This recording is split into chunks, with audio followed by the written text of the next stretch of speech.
جنگ بدر سے شروع ہو کر پھر غزوہ احد ہے، پھر احزاب ہے، اس طریقے سے اور جنگیں ہیں، فتح مکہ ہے سن 8 میں۔ 6 برس کا یہ 6th phase and final phase of the revolution of محمد صلی اللہ علیہ وسلم، ان مراحل سے گزر کر جاء الحق وزہق الباطل ان الباطل کان زہوقا، جزیرہ نماء عرب پر اللہ کا دین غالب ہو گیا۔ اچھی طرح سمجھ لیجئے یہ ہے اسوہ محمدی صلی اللہ علیہ وسلم۔ یقیناً مسواک کرنا یہ بھی سنت ہے رسول کی۔ جو شخص مسواک کرتا ہے بجائے برش کے، یہ سمجھتے ہوئے کہ حضور کی سنت یہ ہے، یقیناً اسے اجر و ثواب ملے گا۔ جو شخص مسجد سے نکلتے ہوئے بایاں پاؤں پہلے آگے رکھے اور مسجد میں داخل ہوتے ہوئے دایاں پاؤں پہلے داخل کرے، یقیناً سنت رسول سمجھتے ہوئے اسے بھی بہت اجر و ثواب ملے گا۔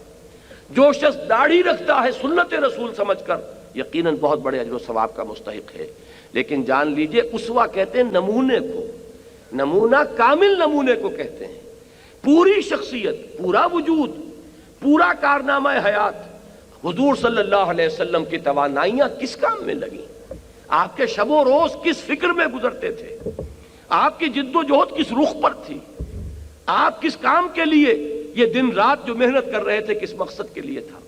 یہ ہے اصل شے کہ بحیثیت کل جب آپ رکھیں گے سیرت محمدی کو، اگر آپ صلی اللہ علیہ وسلم کوئی ایک گوشہ لیں گے، کوئی ایک پہلو لیں گے، وہ بھی مبارک ہے،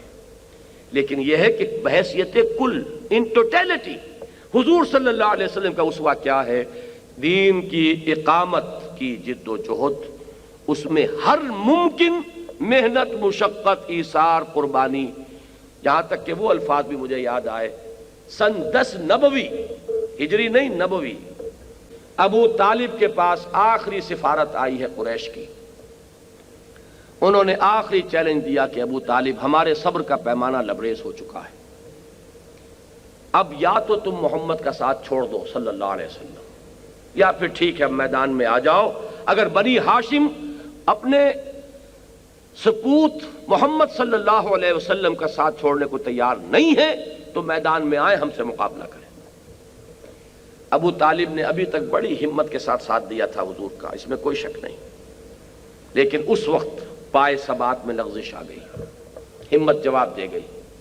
حضور کو طلب کیا۔ یہ الفاظ آتے ہیں سیرت کی کتابوں میں، بھتیجے مجھ پر اتنا بوجھ نہ ڈالو کہ جسے میں برداشت نہ کر سکوں۔ پہلی مرتبہ، 2 ہی مرتبہ حضور کے آنکھوں میں آنسو آنے کا ذکر میرے ذہن میں ہے اس وقت۔ ایک بالکل آخری دور ہے حیات دنیاوی کا، حضرت ابراہیم کے انتقال پر حضور کی آنکھوں میں آنسو آئے، یہ ریکارڈ پر ہے۔ ایک یہ پہلا مرحلہ ہے سن 10 نبوی کا، جب ابو طالب نے کہا بھتیجے مجھ پر اتنا بوجھ مت ڈالو جسے میں برداشت نہ کر سکوں، تو آنکھوں میں آنسو آئے، اور آپ نے فرمایا کہ چچا جان اب تو یا تو یہ کام پورا ہو کر رہے گا یا میں اپنے آپ کو اسی میں ہلاک کر لوں گا۔ یہ عزیمت، یہ ہمت، یہ استقامت، اور مراحل آئے، ایک سے ایک سخت مرحلہ ہے۔ اب آپ سوچئے کہ ہم ان کو تو بائی پاس کر رہے ہوں، ہماری زندگی میں یہ مقصد ہی نہ ہو، ہمارے پیش نظر اپنی زندگی میں اس جد و جہد کا کوئی مقام ہی نہیں ہے، لیکن ہم ان چھوٹی چھوٹی سنتوں پر عمل کر کے اپنے آپ کو مستحق سمجھ بیٹھے ہوں 100 شہیدوں کے ثواب کا، تو اس سے بڑی کوئی سیلف ڈسیپشن، اس سے بڑا خود فریبی کا کوئی معاملہ اور نہیں۔ ہاں اس سنت کو جو شخص تازہ کرے کہ اللہ کے دین کے لیے جینا ہے اور مرنا ہے، قل ان صلاتی و نسکی و محیایا و مماتی للہ رب العالمین، جو اس سنت کو تازہ کرے کہ اللہ کے دین کے غلبے کی جد و جہد اسی رخ پر کرنی ہے جس رخ پر محمد رسول اللہ نے کی ہے صلی اللہ علیہ وسلم، اگر اللہ تعالیٰ اسے استقامت عطا فرمائے گا تو یقیناً حضور کے اس قول مبارک کے مطابق اسے 100 شہیدوں کا ثواب ملے۔ ہم نام لیتے ہیں صرف اور بدنام کرتے ہیں اسلام کو، ہم نعرہ لگاتے ہیں اسلام کا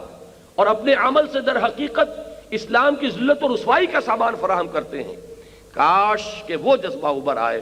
کہ پہلے ہمیں اپنی انفرادی زندگیوں میں اسلام کو نافذ کرنا ہے، صرف قول سے اسلام کی دعوت نہیں دینی، اپنے عمل سے اسلام کی دعوت دینی ہے، اور پھر مل جل کر ایک طاقت بننا ہے، قوت بننا ہے۔ ید اللہ علی الجماع، اللہ کی تائید و نصرت جماعت کے ساتھ ہوتی ہے۔ اور اس جماعتی جد و جہد کے ساتھ حزب اللہ کی شکل اختیار کر کے انہی خطوط پر جد و جہد کرتے ہوئے جن پر حضور صلی اللہ علیہ وسلم نے فرمائی جد و جہد اللہ کے دین کو غالب کرنے کی سعی کرنی ہے، اللہ تعالیٰ مجھے اور آپ کو اس کی توفیق عطا فرمائے۔